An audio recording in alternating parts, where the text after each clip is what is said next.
I was loitering around petrol stations this morning just so then I could smell the sweet scent of those fumes, and that got me thinking, No Man's Sky, is it worth buying in 2022? However, before we do get into that today, I want to get across a very important message to the entire No Man's Sky community. A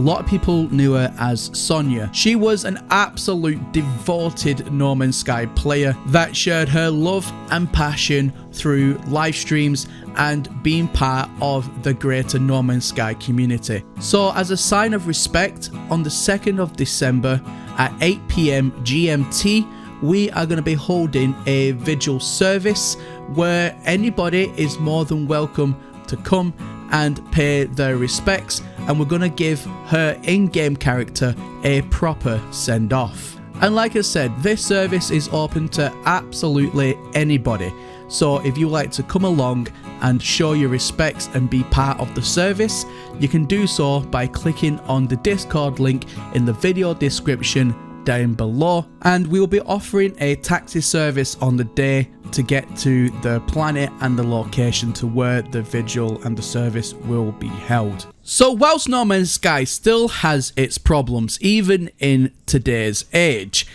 from where it came from to where it is now is still a stark night and day difference. Now don't let, for example, what's happening right now put you off, because this is just part and part of being in the anomaly, so it seems. What we need to do is take a trip back all the way to the very humble beginnings of No Man's Sky and truly see just how much things have changed.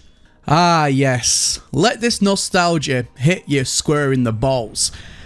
This is where it all started, and what you're seeing right now is not some sort of old age footage of somebody playing. This is me playing the first ever iteration of No Man's Sky in 2022. As you can see, everything is totally different. Metal sheets are known as Kerite sheets. Kerite sheets, I mean, you can't even pronounce some of these names. Everything is just so super foreign. Carbon is now an isotope, and everything just says destroy. Every single rock on the ground is iron. There is no ferrite or ferrite dust to be seen. Going into your exosuit, starship and multi-tool sections feels clunky. Everything is completely different to what we know now of No Man's Sky.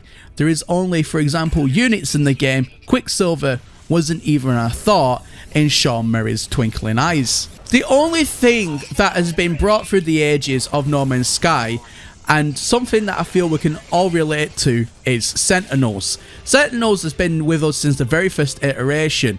However, that is the only thing that has made its travels through the ages. Everything else just seems foreign. It seems like a totally different game compared to what it was to what it is right now. The next thing that is completely foreign in today's No Man's Sky is these upgrades.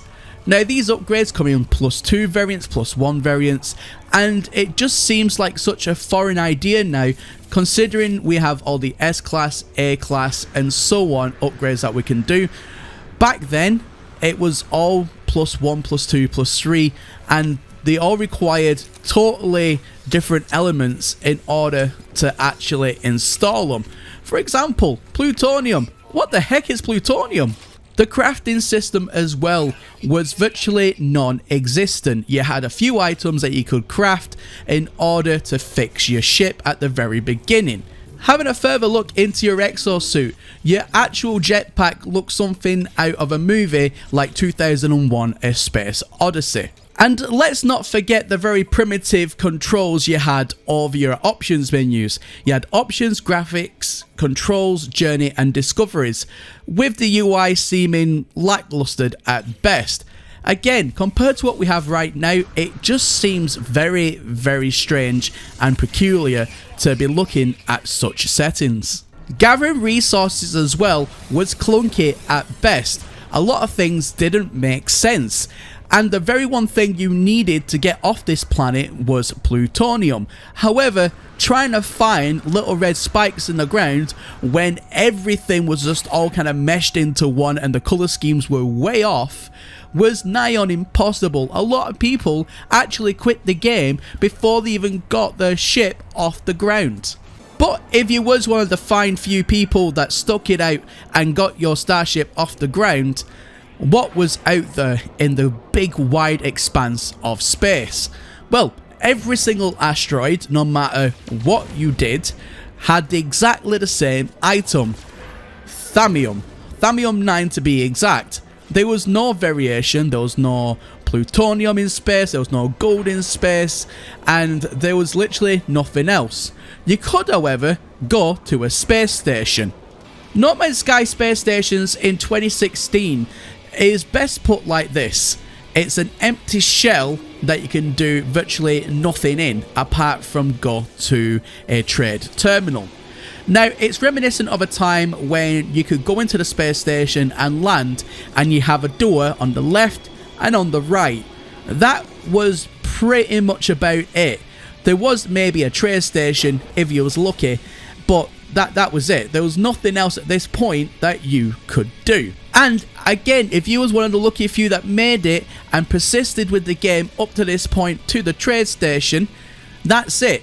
You've just completed No Man's Sky, because every planet you couldn't do anything on. There was no base building back at this point. In 2016, just going around planets was the only thing you could physically do.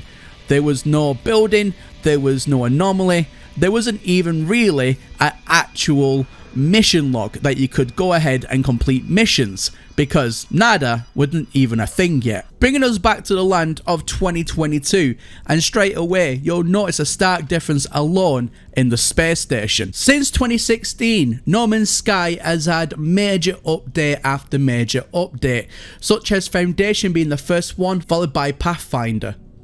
Atlas Rises next are just a few of the very base ones that defined No Man's Sky to what it truly is today.